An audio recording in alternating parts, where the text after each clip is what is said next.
Hey folks, welcome back.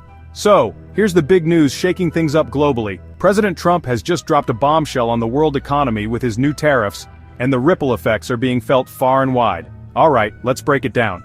On April 2nd, Trump announced sweeping new tariffs on over 100 trading partners, while sparing just Mexico and Canada. We've got a baseline 10% tariff on all included countries, but it doesn't stop there. Some countries are hit harder. China now faces a whopping 54% total tariff, the EU gets 20%, Japan sits at 24%, and India at 26%. So what's the rationale behind this drastic move? Trump claims these tariffs are reciprocal, pointing at barriers against US goods and labeling it a response to a national emergency. Essentially, the White House calculated these rates by looking at trade deficits and splitting the difference. Now you can imagine the global reactions have been. China is not mincing words, calling this unilateral bullying and promising retaliation. The EU's President von der Leyen says if you take on one of us, you take on all of us, and warns of a united response. Japan is seeking negotiations and considering economic stimulus to soften the blow, while South Korea has launched an emergency task force to deal with the fallout.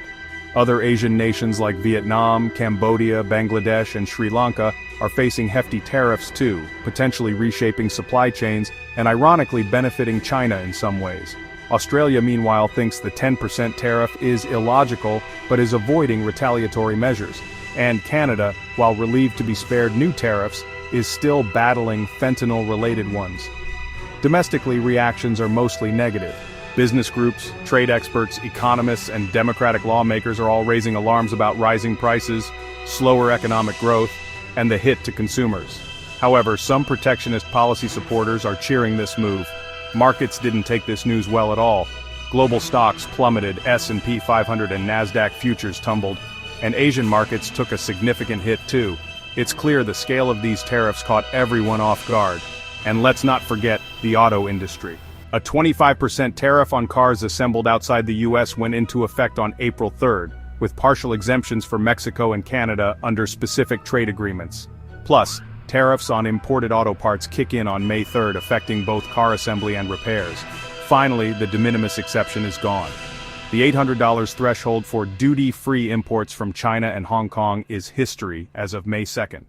Goods that were previously exempt will now face a 30% duty or $25 per item, ramping up to $50 after June 1st. This targets deceptive shipping practices and fentanyl trafficking, according to Trump. That's the latest on Trump's tariff shockwave and its global impact. What do you think about these new measures? Drop your thoughts in the comments below.